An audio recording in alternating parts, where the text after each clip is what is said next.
तो कैसे हैं आप लोग। उम्मीद करते हैं अच्छे होंगे। आज के इस डेट में हम लोग सीखेंगे कि किस तरीके से जब दो समांतर रेखाओं को एक तिर्यक रेखा काटेगी तो क्या हम संगत कोणों को बराबर कह सकते हैं, एकांतर कोण को बराबर कह सकते हैं और अंतः कोणों के एक ओर के अंतः कोणों का योग क्या होगा। इस तरीके से हम लोग इन चीजों को सीखेंगे। पिछले वीडियो में हम लोगों ने ये सीखा था कि किस तरीके से जब एक तिर्यक रेखा दो समांतर हो चाहे असमांतर हो उन रेखाओं को काटती है तो क्या बनता है, संगत कोण बनते थे, एकांतर अंतः कोण बनते थे, एकांतर बाह्य कोण बनते थे, बाह्य कोण बनता था और अंतः कोण बनता था। तो अब हम यहाँ पर एक एक केस लेकर देखेंगे क्या संगत कोण बराबर हो सकते हैं और अगर बराबर होते हैं तो किस केस में बराबर होते हैं, कि जब समांतर रेखा को काटेगी तब बराबर होंगी कि असमांतर रेखा को काटेगी तब बराबर होगी। तो एक एक केस लेकर चलते हैं, ठीक है। तो सबसे पहले हमारी हेडिंग है दो समांतर रेखा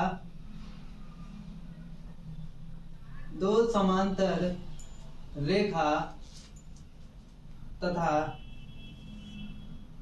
तिर्यक रेखा द्वारा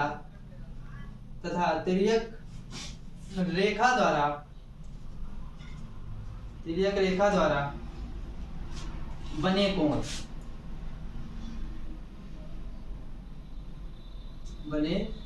अब देखिए ये हमारी हेडिंग है।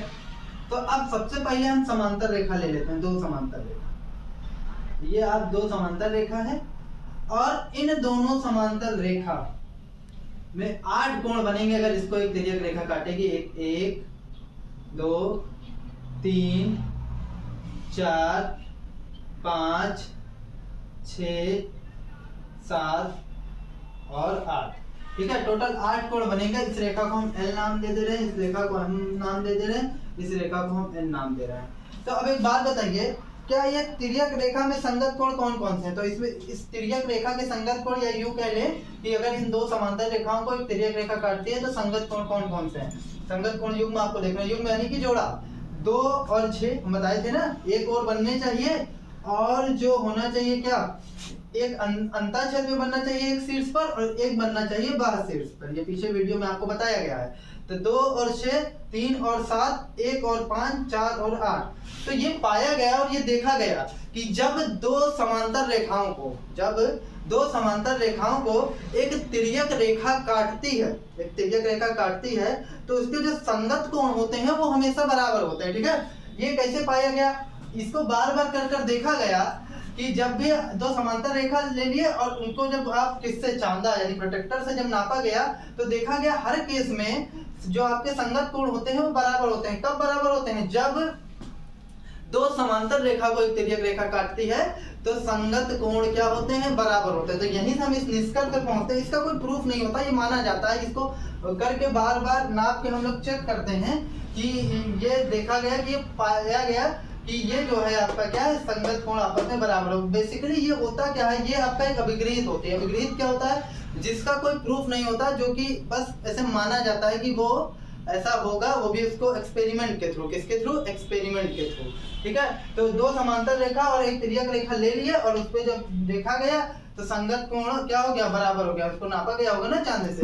तो यहाँ पर हम लोग संगत कोण की परिभाषा लिखेंगे संगत को। अच्छा, ये सिर्फ और सिर्फ जब दो समांतर रेखा को काटे तभी पॉसिबल है संगत कोण, ठीक है। करस्पॉन्डिंग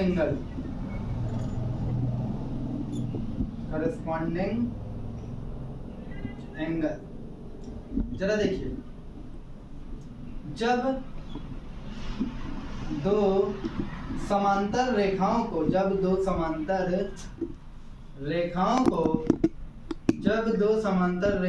को एक तिर्यक रेखा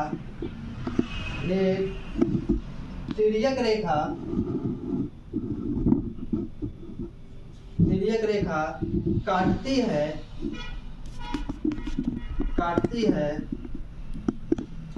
तो उनके संगत कोण आपस में बराबर होते हैं।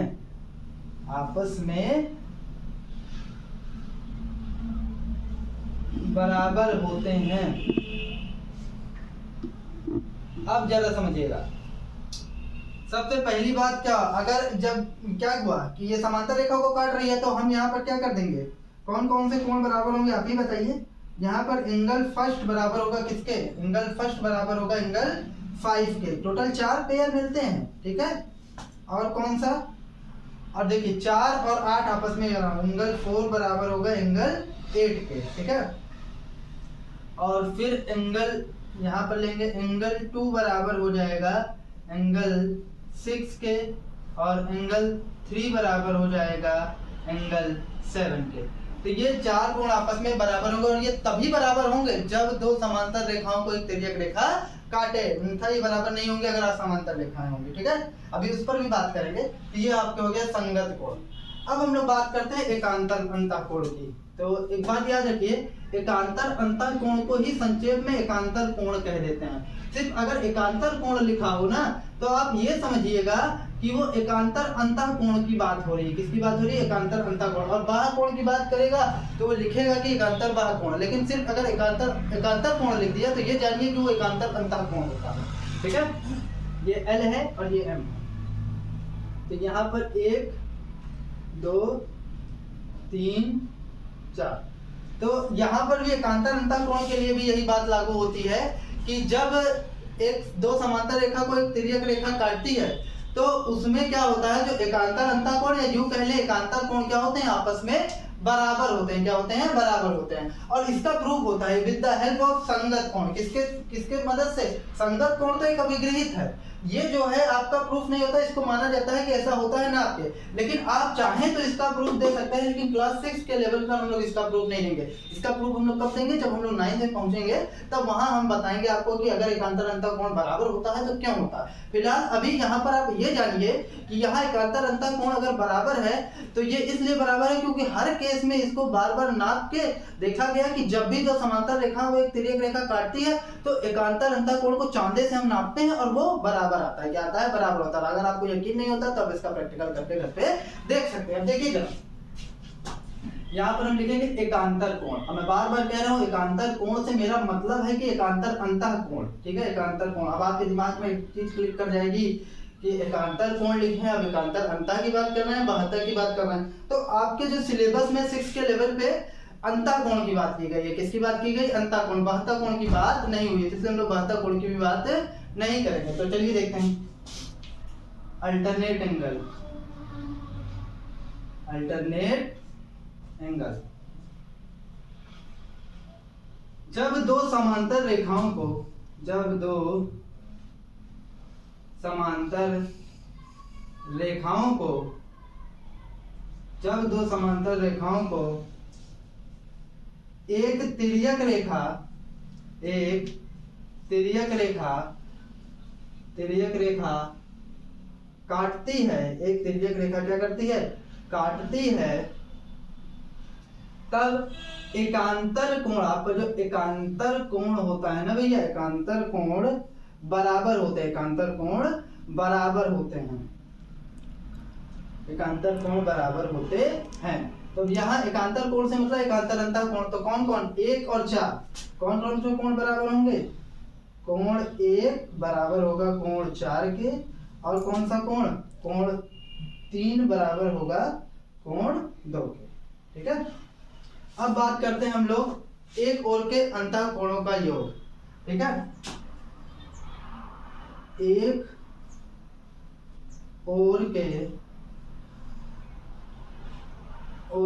अंतःकोणों का योग, एक ओर के अंतःकोणों का, एक ओर के अंतःकोणों का योग।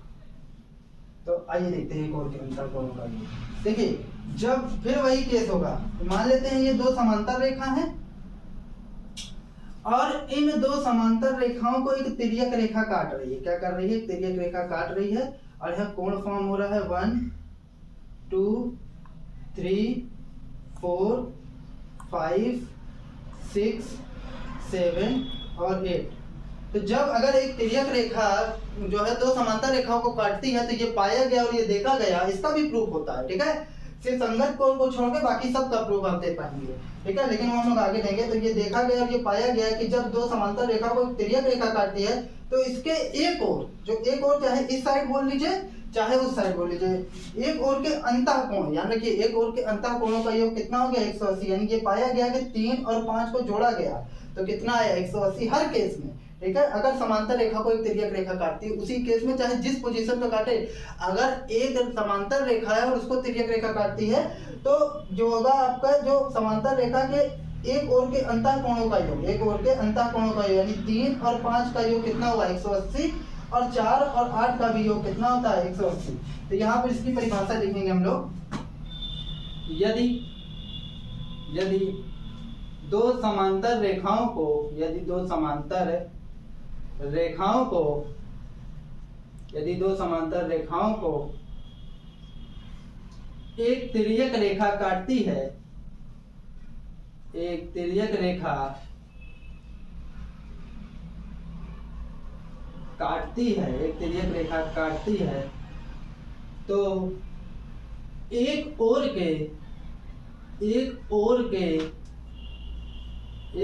के अंतः कोणों का योग, हम यहाँ जगह नहीं तो मैं इसको यहाँ लिख देगा, अंतः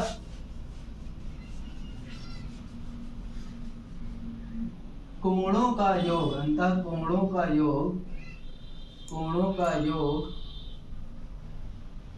180 अंश होता है। अर्थात ये संपूरक होते हैं। संपूरक कोण आप जानते हैं ना क्या होता है, ये संपूरक होता है। अगर दो कोणों का योग 180 अंश होता है तो एक दूसरे के संपूरक कहलाते हैं, संपूरक होते हैं। ठीक है, तो यहाँ कौन कौन सा होगा, फॉर एग्जाम्पल के लिए अगर इस चित्र में बात कर लिया जाए तो कौन कौन से होंगे। यहाँ पर देखिए 3 और 5 कितना हो जाएगा 180 अंश। इसी तरीके से 4 और 8 भी क्या हो जाएगा 180 अंश हो जाएगा। अब थोड़ा सा ये समझिए, ये आप समझ गए कि अगर दो समांतर रेखा को एक तिर्यक रेखा काटती है तो उस केस में संगत कोण बराबर होगा एकांतर अंतः कोण, या यूं कह ले एकांतर कोण बराबर होगा, और एक ओर के अंतः कोणों का योगफल 180 अंश होगा। ठीक है, 180 अंश होगा। तो अब ये देखा गया कि जब क्या बोलते हैं इन दो असमांतर रेखाओं को, चलिए अब हम लोग आगे देखते हैं दो असमांतर रेखाओं को स्टार्ट। तो हम लोग ये पाए कि जब दो समांतर रेखा को एक तिर्यक रेखा काटती है तो उस केस में आपके संगत कोण, एकांतर कोण और क्या बोलते हैं एक ओर के अंतः कोणों का योगफल 180 अंश होता है। अब थोड़ा असमांतर की बात कर लेते हैं। तो यदि दो असमांतर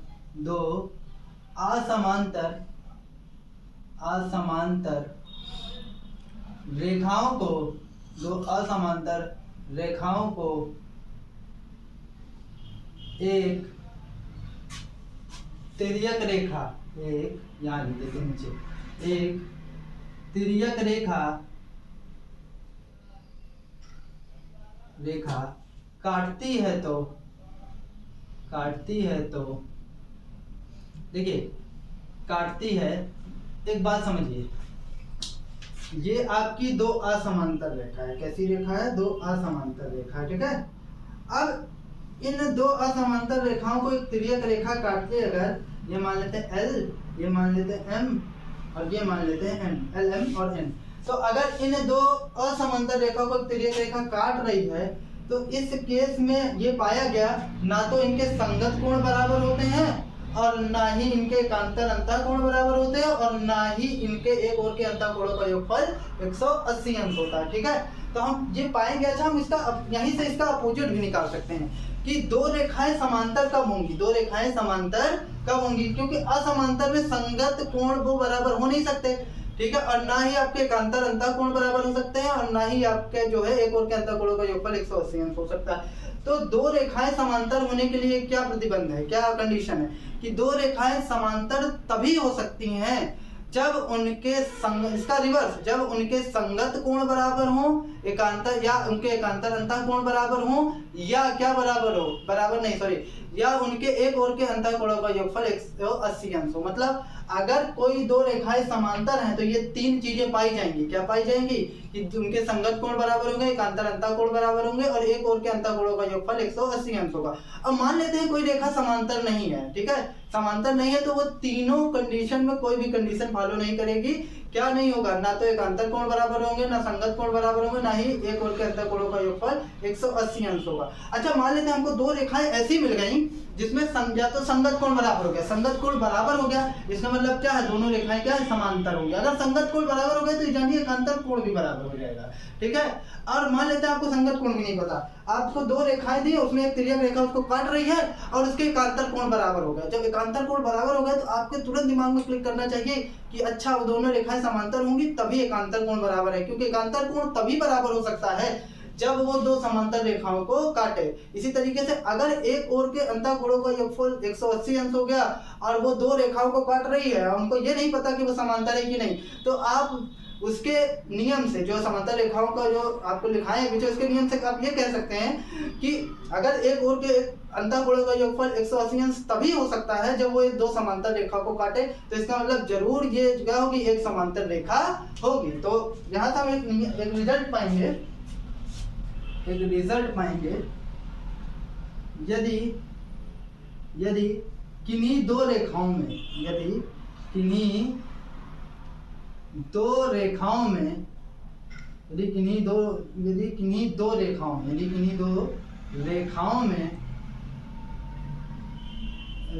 में पहली बात क्या हो जाए, रेखाओं में पहली कंडीशन क्या हो जाए, संगत कोण बराबर हो, संगत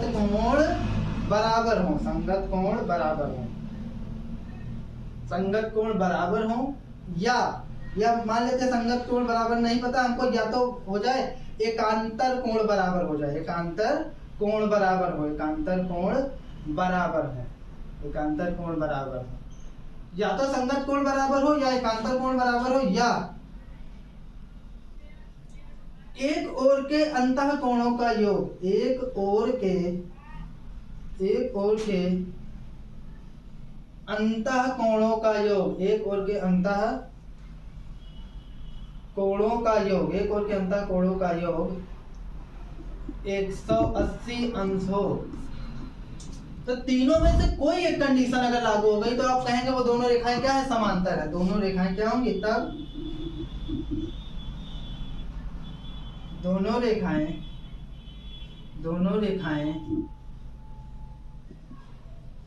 समांतर होंगी, ठीक है।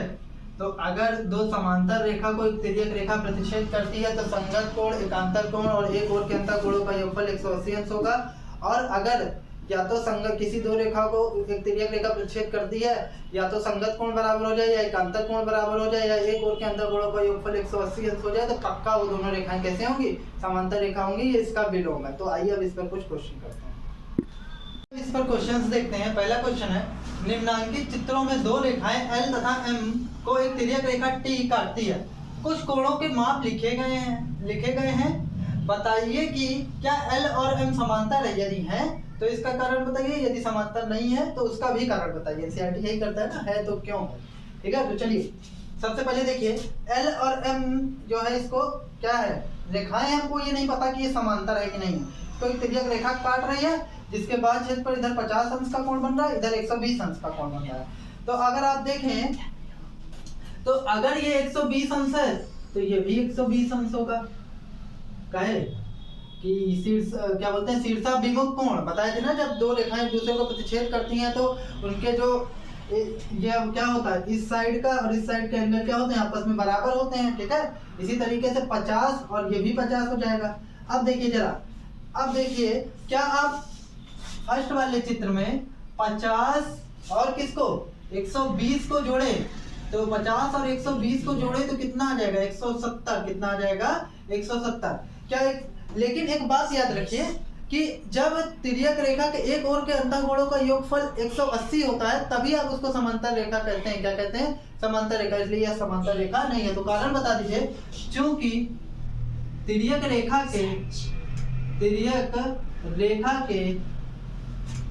रेखा के एक ओर के अंतःकोणों का योगफल, एक ओर के अंतःकोणों का योगफल अंतःकोणों का योगफल संपूरक यानी कि 180 अंश संपूरक नहीं है, इसलिए क्या बोलते हैं, L समांतर नहीं है किसके, M के। L समांतर नहीं है M के। सेकंड नंबर क्वेश्चन देखते हैं। सेकंड वाले में देखिए, अगर ये 125 है तो ये भी 125 हो जाएगा भैया, क्या शीर्षाभिमुख कोण से।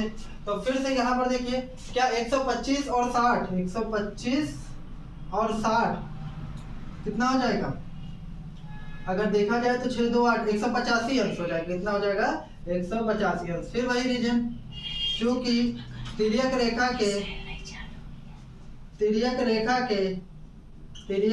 के एक ओर के अंतःकोणों का योगफल 180 अंश नहीं है, इसलिए L जो है वो समांतर नहीं है M के। आप लोग इससे कहानी लिख लीजिएगा, ठीक है। फिर यहाँ देखिए, अगर ये 35 तो ये भी 35, ठीक है। अब 35 और 135 जोड़ेंगे, 35 और 135 जोड़ेंगे तो कितना आ जाएगा, 35 और 135 ये हो जाएगा 170 अंश। तो यहाँ पर भी तो 180 अंश नहीं हुआ। फिर वही आप कहानी लिखेंगे, चूंकि तिर्यक रेखा के एक ओर के अंतःकोणों का योगफल 180 अंश नहीं है, इसलिए L जो है वो समांतर नहीं है M के। ये सेकंड नंबर क्वेश्चन देखते हैं। चित्र में AB समांतर CD और CD समांतर EF। क्या AB समांतर EF है, कारण बताइए। मतलब देखिए, AB रेखा जो है CD के समांतर और CD रेखा EF के समांतर है, तो आपको बताना है क्या AB जो है वो EF के समांतर है। तो चलिए इसको करते हैं हल। चूंकि AB जो है समांतर है CD के, AB समांतर है CD के, इसलिए अगर ऐसा उन्होंने दिया है ना, हम अपने मन से नहीं लिख रहे हैं, AB समांतर है CD के, वो बोल रहे हैं, इसलिए देखिए ये कोण 1 और कोण 2 बराबर हो जाएंगे। क्यों? क्योंकि अगर समांतर हैं और तिर्यक रेखा पर छेद कर रही है तो क्या होगा, संगत कोण से ये दोनों आपस में बराबर हो जाएंगे। संगत कोण, ये हो गया आपका इक्वेशन नंबर फर्स्ट। फिर देखिए, चूंकि क्या है, CD समांतर है किसके, CD समांतर है EF के, CD समांतर है EF के, इसलिए अब देखो ये CD है और ये EF है, तो CD और EF समांतर है, तो यहाँ पर भी क्या हो जाएगा, कोण 2 बराबर कोण 3 किससे, संगत कोण से। किससे, संगत कोण से। तो ये हो गया आपका संगत कोण। तो ये हो गया आपका इक्वेशन नंबर सेकंड। अब देखिए, कोण 1 बराबर है कोण 2, कोण 2 बराबर है कोण 3, तो कोण 2 के बराबर भी कोण 3 है, कोण 2 के बराबर कोण 1 है। तो दोनों अगर कोण 2 के बराबर है तो समीकरण 1 व 2 से क्या हो जाएगा, कोण 1 बराबर हो जाएगा कोण 3 के। ये यूक्लिड की अभिगृहित होती है, ये आप आगे पढ़ेंगे, फिलहाल जानिए कोण 1 बराबर हो जाएगा कोण 3 के। तो कोण 1 और 3 जो है आपस में बराबर हो गए। क्या हो गए, आपस में बराबर हो गए। तो अब ये क्या है, संगत कोण है, ये संगत कोण है। ध्यान से देखिए, एक इधर बाहर बन रहा है और एक इधर अंदर बन रहा है। संगत कोण है, और संगत कोण तभी बराबर हो सकते हैं जब दोनों रेखाएं समांतर हों। इसलिए आपकी जो रेखा होगी क्या, AB जो होगी वो समांतर हो जाएगी किसके, EF के। क्या हो जाएगी, समांतर हो जाएगी। इस तरीके से आप इसका प्रूफ दे सकते हैं। नेक्स्ट देखिए, चित्र में कोण 1 व 2 समान है, कारण बताइए जिससे यह सिद्ध हो सके कि L समांतर M। ठीक है, अब देखिए, चूंकि कोण 1 बराबर है कोण 2, तो 1 और 2 एक तिर्यक रेखा इसको प्रतिच्छेद कर रही है, तो ये क्या है, ये संगत कोण है, ये संगत कोण है। और संगत कोण तभी बराबर हो सकते हैं, आपने संगत कोण को बराबर कह दिया ना, तो संगत कोण तभी बराबर हो सकते हैं जब दोनों रेखाएं क्या हो, समांतर हो। क्या हो, समांतर हो। तो अतः ये दोनों रेखाएं